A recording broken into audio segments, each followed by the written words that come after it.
ಎಲ್ಲರೂ ನಮಸ್ಕಾರ. ನೀವು ನೋಡ್ತಿರೋ ರೊಕ್ಕಾಟಿಕ್ ಯೂಟ್ಯೂಬ್ ಚಾನಲ್. ನಮ್ಮ ನಾರಾಜ್ಞಾಕ್. ಸೊ ಇವತ್ತಿನ ನೋಡಿರಲಿಲ್ಲ ಅದ್ರ ಬಗ್ಗೆ ತಿಳಿಸ್ಕೊಡ್ತೀನಿ. ಅಂದರೆ 2025-26 ಸಾಲಿನ ರೈತರ ಬೆಳೆ ಸಮೀಕ್ಷೆಯನ್ನು ಹೇಗೆ ನಿಮ್ಮನ್ನು ಮೊಬೈಲ್ನಲ್ಲಿ ಮಾಡೋದು ಅಂತ ನಾನು ನಿಮಗೆ ತಿಳಿಸ್ಕೊಡ್ತೀನಿ.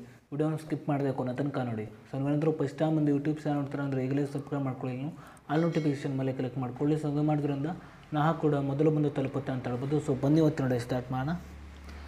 ಸೊ ನೀವು ಮೊದಲನೇಗೆ ನೋಡ್ತಿರ್ಬೋದು, ನಿಮ್ಮೊಂದು ಮೊಬೈಲ್ನ ಪ್ಲೇಸ್ಟೋರ್ಗೆ ಹೋಗಿಬಿಟ್ಟು ನೋಡ್ತಿರ್ಬೋದು ಮುಂಗಾರು ರೈತರ ಬೆಳೆ ಸಮೀಕ್ಷೆ ಅಂತ ಒಂದು ಅಪ್ಲಿಕೇಶನ್ ಇದೆ ನೋಡ್ತಿರ್ಬೋದು. ಸೊ ಈ ಒಂದು ಅಪ್ಲಿಕೇಶನ್ನು ಇನ್ಸ್ಟಾಲ್ ಮಾಡಿಬಿಟ್ಟು ಓಪನ್ ಮೇಲೆ ಕ್ಲಿಕ್ ಮಾಡ್ಕೊಳ್ಳಿ. ಸೊ ನಾನು ಈ ಒಂದು ಅಪ್ಲಿಕೇಶನ್ ಲಿಂಕನ್ನು ವಿಡಿಯೋದ ಡಿಸ್ಕ್ರಿಪ್ಷನ್ದಲ್ಲಿ ಕೊಟ್ಟಿರ್ತೀನಿ. ಸೊ ನೀವು ಬೇಕಾದ್ರೆ ಹೋಗ್ಬಿಟ್ಟು ಯೂಸ್ ಕೂಡ ಮಾಡ್ಬೋದು. ಸೊ ನೀವು ಅಪ್ಲಿಕೇಶನ್ ಇನ್ಸ್ಟಾಲ್ ಮಾಡಿದ ನಂತರ ನೋಡ್ತಿರ್ಬೋದು, ನೀವು ಓಪನ್ ಮೇಲೆ ಕ್ಲಿಕ್ ಮಾಡ್ಕೊಳ್ಳಿ. ಸೊ ನಂತರ ಈ ರೀತಿ ₹100 ಓಪನ್ ಆಗುತ್ತೆ ಅಂತ ಹೇಳ್ಬೋದು. ನಂತರ ನೋಡ್ತಿರ್ಬೋದು ಇಲ್ಲಿ ನಿಮಗೆ ರೈತರ ಬೆಳೆ ಸಮೀಕ್ಷೆ 2025-26 ಅಂತ ನಿಮಗೆ ತೋರಿಸುತ್ತೆ. ಸೊ ಈ ಒಂದು ಅಪ್ಲಿಕೇಶನ್ ಬಂದುಬಿಟ್ಟು ನೋಡ್ತಿರ್ಬೋದು ಗೌರ್ಮೆಂಟ್ ಆಫ್ ಕರ್ನಾಟಕ ಅಂತ ನಿಮಗೆ ತೋರಿಸ್ತಿದೆ. ನಂತರ ನೋಡ್ತಿರ್ಬೋದು ಇಲ್ಲಿ ನೀವು ಕೆಳಗಡೆ KYC ಮೂಲಕ ಆಧಾರ್ ದೃಢೀಕರಿಸುವಂಥ ಒಂದು ಆಪ್ಷನ್ ತೋರಿಸಿದೆ. ಸೊ ನೀವು ಇದ್ರ ಮೇಲೆ ಕ್ಲಿಕ್ ಮಾಡ್ಕೊಳ್ಳಿ.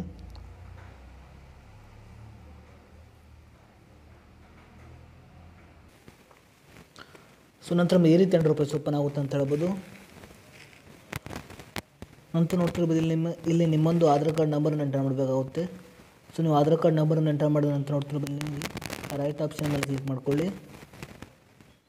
ನಂತರ ನೋಡ್ತಿರ್ಬೋದು ನಿಮಗೆ ಇಲ್ಲಿ OTP ಅಂತ ಒಂದು ಆಪ್ಷನ್ ತೋರಿಸಿದೆ. ಅದ್ರ ಜೊತೆಗೆ ನೋಡ್ತಿರ್ಬೋದು ಫೇಸ್ ಕ್ಯಾಪ್ಚರ್ ಇದೆ, ಅದ್ರ ಜೊತೆ ಫಿಂಗರ್ ಪ್ರಿಂಟ್ ಇದೆ. ಸೊ ಇಲ್ಲಿ ನೀವೇನು ಮಾಡಬೇಕಂತ ನೋಡ್ತಿರ್ಬೋದು ನೀವು ಇಲ್ಲಿ ಮೊದಲಾಗಿ ನಿಮ್ಮೊಂದು ಆಧಾರ್ ಕಾರ್ಡ್ ನಂಬರನ್ನು ಎಂಟರ್ ಮಾಡ್ಕೊಳ್ಳಿ. ನಂತರ ನೋಡ್ತಿರ್ಬೋದು ಇಲ್ಲಿ ನೀವು ಕೆಳಗಡೆ OTP ಮೇಲೆ ಕ್ಲಿಕ್ ಮಾಡ್ಕೊಳ್ಳಿ. ನಂತರ ನಿಮ್ಮೊಂದು ಆಧಾರ್ ಕಾರ್ಡ್ಗೆ ಲಿಂಕ್ ಇರೋ ಮೊಬೈಲ್ ನಂಬರ್ಗೆ ಒಂದು OTP ಬರುತ್ತೆ. ಸೊ ನೀವು OTPನ ಎಂಟರ್ ಮಾಡಿಬಿಟ್ಟು ಲಾಗಿನ್ ಆಗಬೇಕಾಗುತ್ತೆ. ಸೊ ನಾನು ಲಾಗಿನ್ ಆಗ್ತಿದ್ದೇನೆ.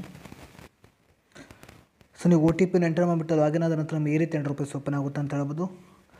ನಂತರ ನೋಡ್ತಿರ್ಬೋದು ನಿಮ್ಮೊಂದು ಡೀಟೇಲ್ಸ್ ಎಲ್ಲ ನಿಮಗೆ ಇಲ್ಲಿ ಕಾಣಿಸುತ್ತೆ ನೋಡ್ತಿರ್ಬೋದು. ನಂತರ ನೋಡ್ತಿರ್ಬೋದು ನೀವು ಇಲ್ಲಿ ಕೆಳಗಡೆ ಸಕ್ರಿಯಗೊಳಿಸುವಂಥ ಒಂದು ಆಪ್ಷನ್ ತೋರಿಸಿದೆ. ಸೊ ನೀವು ಇದ್ರ ಮೇಲೆ ಕ್ಲಿಕ್ ಮಾಡ್ಕೊಳ್ಳಿ. ನಂತರ ನೋಡ್ತಿರ್ಬೋದು ನೀವು ಇಲ್ಲಿ ನಿಮ್ಮೊಂದು ಮೊಬೈಲ್ ನಂಬರನ್ನು ಎಂಟರ್ ಮಾಡ್ಕೊಳ್ಬೇಕಾಗುತ್ತೆ. ಸೊ ನೀವು ಮೊಬೈಲ್ ನಂಬರನ್ನ ನಾನು ಎಂಟರ್ ಮಾಡಿಬಿಟ್ಟು ಕೆಳಗಡೆ ನೋಡ್ತಿರ್ಬೋದು ಸಕ್ರಿಯಗೊಳಿಸಿ ಮೇಲೆ ಕ್ಲಿಕ್ ಮಾಡ್ತಿದ್ದೇನೆ.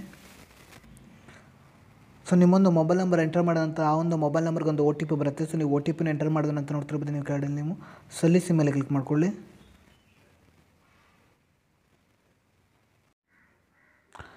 ಸೊ ನಂತರ ನಮಗೆ ಈ ರೀತಿ ₹100 ಓಪನ್ ಆಗುತ್ತೆ ಅಂತ ಹೇಳ್ಬೋದು. ಮೊದಲಾಗಿ ನೋಡ್ತಿರ್ಬೋದು ಇಲ್ಲಿ ನೀವು ಕೆಳಗಡೆ ಸರ್ವೆ ನಂಬರನ್ನು ಸೇರಿಸಿ ಅಂತ ಒಂದು ಆಪ್ಷನ್ ತೋರಿಸಿದೆ. ಸೊ ನೀವು ಇದ್ರ ಮೇಲೆ ಕ್ಲಿಕ್ ಮಾಡ್ಕೊಳ್ಳಿ. ನಂತರ ಇಲ್ಲಿ ನೀವು ಕೆಳಗಡೆ ಹೌದು ಮೇಲೆ ಕ್ಲಿಕ್ ಮಾಡ್ಕೊಳ್ಳಿ. ನಂತರ ನಿಮಗೆ ಈ ರೀತಿ ₹100 ಓಪನ್ ಆಗುತ್ತೆ ಅಂತ ಹೇಳ್ಬೋದು. ಮೊದಲಾಗಿ ನೋಡ್ತಿರ್ಬೋದು ಇಲ್ಲಿ ನಿಮ್ಮೊಂದು ಜಿಲ್ಲೆಯನ್ನು ಇಲ್ಲಿ ನೀವು ನೋಡ್ತಿರ್ಬೋದು ಜಿಲ್ಲೆಯನ್ನು ಆಯ್ಕೆ ಮಾಡ್ಕೊಳ್ಳಿ. ಸೊ ನಂತರ ನಿಮ್ಮೊಂದು ಜಿಲ್ಲೆಯನ್ನು ಆಯ್ಕೆ ಮಾಡಿದ ನಂತರ ನೋಡ್ತಿರ್ಬೋದು ಇಲ್ಲಿ ನಿಮ್ಮ ಒಂದು ತಾಲೂಕನ್ನು ಇಲ್ಲಿ ನೀವು ಸೆಲೆಕ್ಟ್ ಮಾಡ್ಕೊಳ್ಳಿ. ನಿಮ್ಮೊಂದು ತಾಲೂಕನ್ನು ಸೆಲೆಕ್ಟ್ ಮಾಡಿದ ನಂತರ ನೋಡ್ತಿರ್ಬೋದು ನಿಮ್ಮೊಂದು ಹೋಬಳಿಯನ್ನು ಇಲ್ಲಿ ನೀವು ಸೆಲೆಕ್ಟ್ ಮಾಡ್ಕೊಳ್ಳಿ. ನಂತರ ನಿಮ್ಮೊಂದು ಗ್ರಾಮವನ್ನು ಸೆಲೆಕ್ಟ್ ಮಾಡ್ಕೊಳ್ಳಿ. ಸೊ ನೀವು ಗ್ರಾಮವನ್ನು ಸೆಲೆಕ್ಟ್ ಮಾಡಿದ ನಂತರ ಇಲ್ಲಿ ನಿಮ್ಮೊಂದು ಸರ್ವೆ ನಂಬರನ್ನು ಎಂಟರ್ ಮಾಡ್ಕೊಳ್ಳಿ. ನಿಮ್ಮೊಂದು ಸರ್ವೆ ನಂಬರನ್ನು ಎಂಟರ್ ಮಾಡಿದ ನಂತರ ಕೆಳಗಡೆ ನೋಡ್ತಿರ್ಬೋದು ನಿಮ್ಮೊಂದು ಹಿಸ್ಸಾ ನಂಬರ್ ಅಂತ ಒಂದು ಆಪ್ಷನ್ ತೋರಿಸುತ್ತೆ. ಸೊ ಆ ಒಂದು ಹಿಸ್ಸಾವನ್ನು ಎಂಟರ್ ಮಾಡಿದ ನಂತರ ನೋಡ್ತಿರ್ಬೋದು ನೀವು ಕೆಳಗಡೆ ನೀವು ಸೆಲೆಕ್ಟ್ ಮಾಡ್ಕೊಳ್ಳಿ. ನಂತರ ಈ ರೀತಿ ₹100 ಓಪನ್ ಆಗುತ್ತೆ ಅಂತ ಹೇಳ್ಬೋದು. ನಂತರ ನೋಡ್ತಿರ್ಬೋದು ಇಲ್ಲಿ ನಿಮ್ಮೊಂದು ಸರ್ವೆ ನಂಬರನ್ನು ನಿಮಗೆ ಕಾಣಿಸ್ತಿದೆ ನೋಡ್ತಿರ್ಬೋದು. ಸೊ ನೀವು ಇದ್ರ ಮೇಲೆ ಕ್ಲಿಕ್ ಮಾಡ್ಕೊಳ್ಳಿ. ನಂತರ ಈ ರೀತಿ ₹100 ಓಪನ್ ಆಗುತ್ತೆ ಅಂತ ಹೇಳ್ಬೋದು. ನಂತರ ನೋಡ್ತಿರ್ಬೋದು ಇಲ್ಲಿ ನಿಮಗೆ ಇಲ್ಲಿ ಕೆಳಗಡೆ ಬೆಳೆ ವಿವರ ದಾಖಲಿಸಿ ಅಂತ ಒಂದು ಆಪ್ಷನ್ ತೋರಿಸಿದೆ. ಸೊ ನೀವು ಇದ್ರ ಮೇಲೆ ಕ್ಲಿಕ್ ಮಾಡ್ಕೊಳ್ಳಿ. ಸೊ ನೋಡ್ತಿರ್ಬೋದು ಇಲ್ಲಿ ನೀವು ನೋಡ್ತಿರ್ಬೋದು ಬೆಳೆ ಸಮೀಕ್ಷೆ ನಡೆಸಲು GPS ನಿಖರತೆ 30 ಮೀಟರ್ಗಿಂತ ಕಡಿಮೆ ಇರಬೇಕು. ಸೊ ನಾನು 30 ಮೀಟರ್ಗಿಂತ ಹೊರಗಡೆ ಇದ್ದೇನೆ ಅಂತ ಹೇಳ್ಬೋದು ನೋಡ್ತಿರ್ಬೋದು. ಸೊ ನಂತರ ನೋಡ್ತಿರ್ಬೋದು ಇಲ್ಲಿ ನೀವು ಏನು ಮಾಡಬೇಕಂತ ನೋಡ್ತಿರ್ಬೋದು ಇಲ್ಲಿ ಕೆಳಗಡೆ ಬೆಳೆ ವಿವರ ದಾಖಲಿಸಿ ಮೇಲೆ ಕ್ಲಿಕ್ ಮಾಡ್ಕೊಳ್ಳಿ. ನಂತರ ನೀವು ಬೆಳೆದಿರುವ ಬೆಳೆಯನ್ನು ಇಲ್ಲಿ ನೀವು ಎಂಟರ್ ಮಾಡ್ಕೊಳ್ಳಿ. ನಂತರ ನಿಮಗೆ ನೋಡ್ತಿರ್ಬೋದು ಬೆಳೆ ವಿವರ ದಾಖಲಿಸಿ ಮೇಲೆ ಕ್ಲಿಕ್ ಮಾಡಿಬಿಟ್ಟು ನಂತರ ಇಲ್ಲಿ ನೀವು ಫೋಟೋವನ್ನು ಅಪ್ಲೋಡ್ ಮಾಡಬೇಕಾಗುತ್ತೆ. ಸೊ ನೀವು ಫೋಟೋವನ್ನು ಅಪ್ಲೋಡ್ ಮಾಡಬೇಕಾಗುತ್ತೆ. ಅಂದರೆ ನೀವು ಫೋಟೋವನ್ನು ಎಂಟರ್ ಮಾಡಿಬಿಟ್ಟು ಇಲ್ಲಿ ನೀವು ಕೆಳಗಡೆ ನೀವು ಅಪ್ಲೋಡ್ ಅಂತ ಒಂದು ಆಪ್ಷನ್ ತೋರಿಸುತ್ತೆ. ಸೊ ನೀವು ಅದ್ರ ಮೇಲೆ ಕ್ಲಿಕ್ ಮಾಡಿಬಿಟ್ಟು ಇಲ್ಲಿ ಈ ರೀತಿಯಾಗಿ ಇಲ್ಲಿ ನೀವು ಬೆಳೆದಿರುವ ಬೆಳೆಯನ್ನು ಈ ರೀತಿಯಾಗಿ ಇಲ್ಲಿ ನೀವು ಅಪ್ಲೋಡ್ ಮಾಡ್ಬೋದು ಅಂತ ಹೇಳ್ಬೋದು. ಸೊ ನೀವು ಅಪ್ಲೋಡ್ ಮಾಡಿದ ನಂತರ ನೋಡ್ತಿರ್ಬೋದು ನೀವು ಇಲ್ಲಿ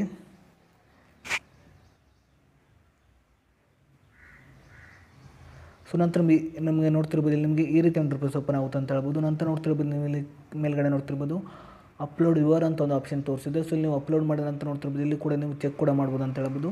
ಅದೇ ರೀತಿಗೆ ನೋಡ್ತಿರ್ಬೋದು ಬೆಳೆ ಸಮೀಕ್ಷೆ ವಿವರ ಅಂತ ಒಂದು ಆಪ್ಷನ್ ಇದೆ. ಸೊ ನೀವು ಇದ್ರ ಮೇಲೆ ಕ್ಲಿಕ್ ಮಾಡಿಬಿಟ್ಟು ಕೂಡ ನಿಮ್ಮೊಂದು ಬೆಳೆ ಸಮೀಕ್ಷೆ ವಿವರವನ್ನು ಕೂಡ ನೀವು ಚೆಕ್ ಕೂಡ ಮಾಡ್ಬೋದು. ಅದೇ ರೀತಿ ನೋಡ್ತಿರ್ಬೋದು ನೀವು ಬಾಕಿ ಸಮೀಕ್ಷೆ ವಿವರವನ್ನು ಕೂಡ ನೀವು ಚೆಕ್ ಕೂಡ ಮಾಡ್ಬೋದು ಅಂತ ಹೇಳ್ಬೋದು ನೋಡ್ತಿರ್ಬೋದು.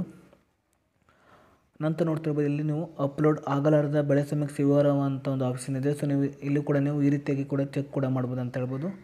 ಸೊ ನಾನು 30 ಮೀಟ್ರ್ಗಿಂತ ಹೊರಗಡೆ ಇರೋದರಿಂದ ನನಗೆ ಬೆಳೆ ಸಮೀಕ್ಷೆ ಮಾಡಲಿಕ್ಕೆ ಆಗ್ತಿಲ್ಲ. ಸೊ ನೀವು ನೋಡ್ತಿರ್ಬೋದು ಈ ರೀತಿಯಾಗಿ ನಿಮ್ಮೊಂದು ಮೊಬೈಲ್ನಲ್ಲಿ 2025-26 ಸಾಲಿನ ರೈತರ ಮುಂಗಾರು ಬೆಳೆ ಸಮೀಕ್ಷೆಯನ್ನು ನೀವು ಈ ರೀತಿಯಾಗಿ ಮಾಡ್ಬೋದು ಅಂತ ಹೇಳ್ಬೋದು. ಸೊ ಈ ಒಂದು ಅಪ್ಲಿಕೇಶನ್ ಲಿಂಕನ್ನು ವಿಡಿಯೋದ ಡಿಸ್ಕ್ರಿಪ್ಷನ್ದಲ್ಲಿ ಕೊಟ್ಟಿರ್ತೀನಿ. ಸೊ ನೀವು ಬೇಕಾದ್ರೆ ಹೋಗ್ಬಿಟ್ಟು ಯೂಸ್ ಕೂಡ ಮಾಡ್ಬೋದು. ಸೊ ಇಷ್ಟೇ ಇವತ್ತಿನ ಸ್ವಲ್ಪ ಇಷ್ಟ ಆಗಿದ್ರೆ ಫ್ರೀಯಾಗಿ ಸಬ್ಸ್ಕ್ರೈಬ್ ಮಾಡ್ಕೊಳ್ಳೋ ಲೈಕ್ ಮಾಡಿ. ಮತ್ತೆ ಮುಂದೆ ಸಿಗೋಣ. ಜೈ ಹಿಂದ್, ವಂದೇ ಮಾತರಂ.